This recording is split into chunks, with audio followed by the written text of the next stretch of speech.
ఎస్సీయూలో జరుగుతున్నటువంటి విద్యార్థుల ఆందోళన హైదరాబాద్ నగరానికి ఇప్పటికే పొల్యూషన్ అనేటువంటిది కంట్రోల్గా కేంద్ర ప్రభుత్వం కానీ పోలీస్ కంట్రోల్ కూడా మనకు హెచ్చరిస్తూ ఉంది. హైదరాబాద్ నగరానికి పొల్యూషన్ రాబోతూ ఉంది, చెట్లు పెంచాలని చెప్పి ఎన్నో రకాలుగా మనకు హెచ్చరికలు వచ్చాయి. ఈ ప్రభుత్వం వచ్చిన తర్వాత, రాష్ట్రంలో కాంగ్రెస్ పార్టీ వచ్చిన తర్వాత 4,17,000 కోట్ల రూపాయల 9.5 ఏళ్లలో మేము అభివృద్ధి కొరకు అప్పు చేస్తే, కాంగ్రెస్ పార్టీ వచ్చిన తర్వాత ఒక్క సంవత్సరమే 1,58,000 కోట్ల అప్పు చేసింది కాకుండా ప్రజలకు ఇచ్చింది కూడా ఏం లేదు. ఆ రోజున మేము అప్పు చేసినామంటే ప్రజలకు కళ్యాణ లక్ష్మి ఇచ్చాము, 2,000 పింఛన్లు ఇచ్చాము. అదేవిధంగా ఈరోజు వాళ్ళు మాట్లాడుతున్నటువంటి ఏదైతే బియ్యంగా చంకలు గుద్దుకుంటా ఉన్నారో, ఆ రోజు 2 కిలోల బియ్యం ఉంటే ఇంటికి మనిషికి 6 కిలోల నుంచి 8 కిలోల బియ్యం ఇచ్చాము. కాళేశ్వర ప్రాజెక్టు, మల్లన్న సాగర్, అదేవిధంగా కొండపోశమ్మ కానీ అన్నిటికీ ఏరియాలో కూడా అన్ని రకాలుగా పెద్ద ఎత్తుగా డెవలప్మెంట్ చేశాం. హైదరాబాద్లో బ్రిడ్జులు కట్టించాము. కానీ ఈ ప్రభుత్వం వచ్చిన తర్వాత అప్పు చేసిందే తప్ప ప్రజలకు ఇచ్చింది ఏమీ లేదు. ఆ రోజు మేము చేసినటువంటి అభివృద్ధి తప్ప మేము విడిచిపెట్టినటువంటి అన్ని కూడా 30%, 40%, 20% ఉన్నటువంటి ఇనాగ్రేషన్ చేసుకుంటా అవి కూడా కలర్లు వేసుకుంటా మాయ అని చెప్పుకున్నటువంటి స్థితిలో ఈ కాంగ్రెస్ పార్టీ ప్రభుత్వం చూస్తూ ఉన్నాం. మరి ఈ రోజున ప్రభుత్వం భూమి అని చెప్తా ఉన్నారు. మరి విద్యార్థులు ఎవరు? మన దేశ ప్రజలు గారా, మన రాష్ట్ర విద్యార్థులు గారా? వాళ్ళ కొరకు ఈ రోజున 400 ఎకరాలు మీరు ఏదైతే ఇంద్రమ్మ పేరు చెప్పుకొని ఇంద్రమ్మ రాజ్యం అని చెప్తా ఉంటారు ఎప్పటి మీరు చాలా గొప్పగా. అటువంటి ఆ ఇంద్రమ్మ తల్లే ఆ రోజు యూనివర్సిటీకి కేటాయించిన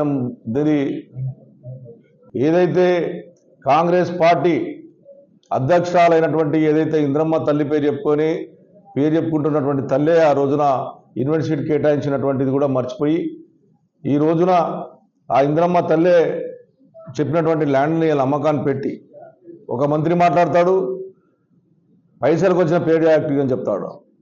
ముఖ్యమంత్రి అయితే ఆ అసెంబ్లీ సాక్షిగానే గుంటానక్కలనే అంటున్నాడు. నిన్న మీరే మీ ఛానల్స్లోనే ఛానల్స్ల జుంకలు, ఆ రోజున నెమిరీలు ఏ రకంగా బాధపడతా ఉన్నాయన్నటువంటిది కూడా మీరే ఈ రోజున సాక్షాత్ చూపెట్టారు.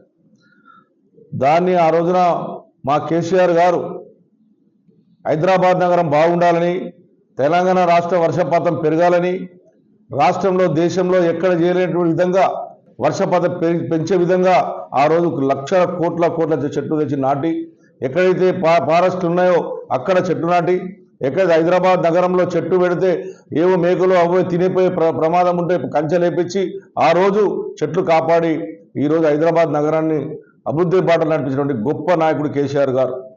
మరి అటువంటి నాయకుడు ఈరోజు అది చేసినా ఉంటే అవన్నీ ఏవైతే ల్యాండ్స్ ఉన్నాయో హైదరాబాద్ నగరంలో ల్యాండ్స్ అమ్మేసి వీళ్ళు ఎంజాయ్ చేయాలని ప్రయత్నం చేస్తూ ఉన్నారు.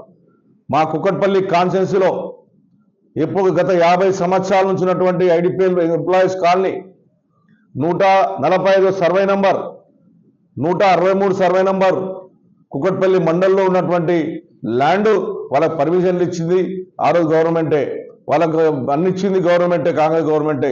ఈ గవర్నమెంట్ వచ్చిన తర్వాత వాళ్ళకు నోటీసులు ఇచ్చారు నిన్న మొన్న. అది గవర్నమెంట్ ల్యాండ్ అని ప్రకటించారు. వాళ్ళు సుమారు 50-60 వేల మంది ఇలా రోడ్డు పాలే ప్రమాదం తీసుకొచ్చారు. హౌసింగ్ బోర్డు ల్యాండ్ను మేము కాపాడితే, హౌసింగ్ బోర్డు ల్యాండ్ను మేము కాపాడి ఎన్నో కొట్లాడి ఏదైతే ల్యాండ్లను కాపాడి తెచ్చి మేము చేసి పెడితే దాని అమ్మనికి ప్రయత్నం చేస్తూ ఉన్నారు. ఆ హౌసింగ్ బోర్డు ల్యాండ్లో మలేషియా టౌన్షిప్ పక్కకు ఉన్నటువంటి ల్యాండ్ 25 ఎకరాల ల్యాండ్ ప్రైవేటుల ఆధీనంలో ఉంటే, మా ముఖ్యమంత్రి ఆ రోజు ముఖ్యమంత్రి కేసీఆర్ పోరాడి సుప్రీంకోర్టుకి వెళ్ళి కొట్లాడి ఇది హౌసింగ్ బోర్డు ల్యాండ్ అని తీసుకొచ్చి ఈరోజు తెస్తే దాని అమ్మకాన్ని పెడతా ఉన్నారు. 30 గజాలు 20 గజాలు అమ్మి హైదరాబాద్ ఉన్న ప్రజలను మోసం చేస్తూ ఉన్నారు. ఈ రకమైనటువంటి దుర్మార్గమైనటువంటి విషయం.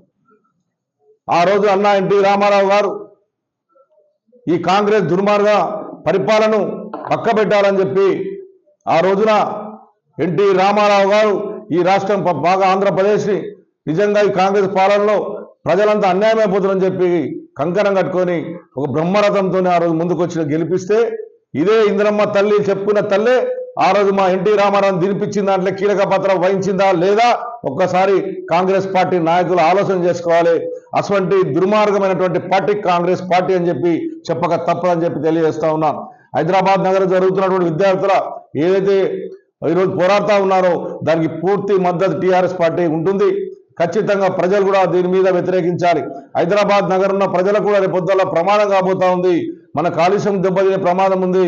మళ్ళీ విపరీతమైనటువంటి ఏదైతే ఢిల్లీలో ఏ రకంగా ఇబ్బంది పడతా ఉన్నో ఆ రకంగా ఇబ్బంది పడుతుంది. కాబట్టి ఇది ప్రతి ప్రజలు ప్రతి పౌరుడు మీ నిరసనను హైదరాబాద్ నగరంలో ప్రతి ఒక్క పౌరుడు దీని మీద నిరసన తెలపాలని నేను ప్రజలు పిలిపిస్తా ఉన్నాం. ఇది ఎట్టి పరిస్థితుల్లో కాంగ్రెస్ పార్టీ చేసిన దుర్మార్గాన్ని అడ్డం వేసి ఆ ల్యాండ్ను హైదరాబాద్ ప్రజలు కాపాడుకోవాలంటే హైదరాబాద్ ప్రజలు ఏకం కావాలి, అందరు రోడ్ ఎక్కాలి. ఇక్కడున్నటువంటి మెసేజ్ దారునో లేకపోతే ఏదో రకంగా పేపర్ దారునో మీరు గవర్నమెంట్కు హెచ్చరించే విధంగా చేయాలని చెప్పి నేను ప్రజలకు విజ్ఞప్తి చేస్తా ఉన్నాను. ఆ రకంగా వినకపోతే ఏదైతే దీనికి మద్దతు ఇచ్చిన పార్టీలు ఏకమైదాం, ఎట్టి పరిస్థితుల్లో దీన్ని కాపాడుకొని హైదరాబాద్ నగర ప్రజలను కాపాడుకునే బాధ్యత తీసుకుందాం. నేను కుక్కట్పల్లి కాన్స్టిట్యున్సీలో కేసీఆర్ గారి నాయకత్వంలో మఠంలో ఉన్నటువంటి 575 ఎకరాల ల్యాండ్ ఆ రోజున నేను పోరాడి ఏదైతే మఠానికి ఆ రోజున మఠం ల్యాండ్ తీసుకొచ్చి ఆ మఠం పదవులను తీసుకొచ్చి ఐడియల్ ఆధీనంలో ఏదైతే హిందూజా ఆధీనంలో ఉన్నటువంటి ల్యాండ్ను తీసుకొచ్చి 575 ఎకరాల ల్యాండ్ ఇలా కుక్కట్పల్లి గ్రామాలకి హైదరాబాద్ ప్రజలకు అంకితం చేసి మఠాపదులతో మాట్లాడి ఎట్టి పరిస్థితుల్లో జింకలు ఉన్నాయి, ఇంట్లో అదేవిధంగా నెమిలీలు ఉన్నాయి, ప్రజలకు ఉపయోగపడే విధంగా ఉందని చెప్పి మఠాపదులతో మాట్లాడి ఇలా కుక్కట్పల్లి ఉన్నటువంటి హౌసింగ్ బోర్డు పక్కకు ఉన్నటువంటి ఏదైతే 575 ఎకరాల ల్యాండ్ను ఇలా ప్రజలకు అంకితం చేపించిన దాంట్లో నేను ఆ రోజు ఉన్నటువంటి ముఖ్యమంత్రి కేసీఆర్ గారి నాయకత్వంలో బ్రహ్మాండమైనటువంటి ల్యాండ్ కేటాయించాం. ఆ పని మేము చేశాం తప్ప మీలాగా మేము మోసం చేయలేదు. ఇంకా ప్రజలకు మోసం చేసే విధంగా ఉంటే మాత్రం ఖచ్చితంగా ప్రజలను పక్షాన మేము నిలబడతామని చెప్పి మీ అందరికీ ప్రభుత్వానికి హెచ్చరిస్తా ఉన్నాను. మీడియా సోదరులకు కూడా విజ్ఞప్తి చేస్తా ఉన్నాను, సోషల్ మీడియా సోదరులకు కూడా విజ్ఞప్తి చేస్తా ఉన్నాను. మీరు దీన్ని ఖచ్చితంగా హైదరాబాద్ నగరంలో నివసించే ప్రజలను కాపాడుకోవాలంటే ఇటువంటి దానికి అడ్డంకి వేయాలి. ఖచ్చితంగా దీన్ని అమ్మకుండా చేసి ప్రజలకు అంకితం చేయాలని చెప్పి నేను సోషల్ మీడియా కానీ ఏదో ఎలక్ట్రానిక్ మీడియా మేనేజ్మెంట్ కానీ నేను కోరుతా ఉన్నాను. ఇది మన హక్కు, మనకు కావాల్సిన హక్కు. వీళ్ళు ఏదో అమ్ముకొని ఈ కేసీఆర్ గారు తీసుకొచ్చిన ల్యాండ్లను కాపాడిన ల్యాండ్లను అమ్ముకొని 1000 కోట్లు తీసుకొని దండుకోవాలని ప్రయత్నం చేస్తున్నారు. కాబట్టి ఏదో స్కీమ్ల పేరు మీద దండుకొని చూస్తున్నారు. కాబట్టి దీనికి అందరం కూడా అడ్డమడాలి. సోషల్ మీడియా ద్వారా కానీ ఏదో రకంగా ప్రజలు ప్రతి ఒక్క రోజు నిరసన తెలపాలని, దాన్ని రద్దు చేసుకునేంత వరకు ప్రజలు కూడా నిరసన తెలపాలని చెప్పి ప్రజలకు విజ్ఞప్తి చేస్తా ఉన్నాను.